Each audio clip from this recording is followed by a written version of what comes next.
ಬಾಳೆಕಾಯಿ ಬಜ್ಜಿ ಮತ್ತು ಆಲೂಗಡ್ಡೆ ಬಜ್ಜಿ ಮತ್ತು ಕ್ಯಾಪ್ಸಿಕಮ್ ಬೋಂಡಗಳಿದೆ.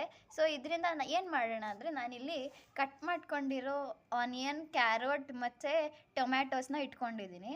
ಅದು ಮತ್ತು ಇಲ್ಲಿ ಪಕ್ಕದಲ್ಲಿ ಸ್ವೀಟ್ ಚಟ್ನಿ ಇದೆ ಮತ್ತು ಖಾರ ಚಟ್ನಿ ಅಂದರೆ ಮಿಂಟ್ ಚಟ್ನಿ, ಪುದೀನ ಚಟ್ನಿ ಇದೆ. ಸೊ ಇದಕ್ಕೆ ಏನು ಮಾಡ್ತೀವಿ ಅಂದರೆ, ಈಗ ನೋಡ್ಕೊಳ್ಳೋಣ ಬನ್ನಿ. ಸೊ ಈ ಕ್ಯಾಪ್ಸಿಕಮ್ ಬೋಂಡಾಗೆ ಕಟ್ ಮಾಡ್ಕೊಂಡಿರೋಂಥ ತರಕಾರಿ ಏನಿದೆ ಅದನ್ನು ಸ್ವಲ್ಪ ಕ್ಲೀನಾಗಿ ಇಲ್ಲಿ ಹೋಲ್ ಮಾಡ್ಕೊಂಡಿದ್ದೀವಲ್ಲ, ಇದರೊಳಗಡೆ ಹೀಗೆ ತುಂಬಿಸ್ತಿದ್ದೀನಿ. ಮೇಲೆ ಸ್ವಲ್ಪ ಗ್ರೀನ್ ಚಟ್ನಿ ಹಾಕೋಣ.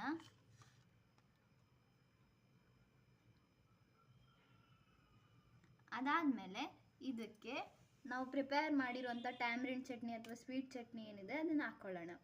ಸೊ ಈಗ ನಮ್ಮ ಸೂಪರ್ ಡಿಲಿಷಿಯಸ್ ಆಗಿರುವಂಥ ಕ್ಯಾಪ್ಸಿಕಮ್ ಬೋಂಡ ಸ್ಟ್ರೀಟ್ ಸ್ಟೈಲಲ್ಲಿ ಹೇಗೆ ಮಾಡ್ತಾರೋ ಹಾಗೆ ರೆಡಿ ಆಗಿದೆ. ಇದನ್ನು ಈ ರೀತಿನೂ ತಿನ್ಬೋದು, ಅಥವಾ ಬೇಕಿದ್ರೆ 4 ಪೀಸಸ್ ಆಗಿ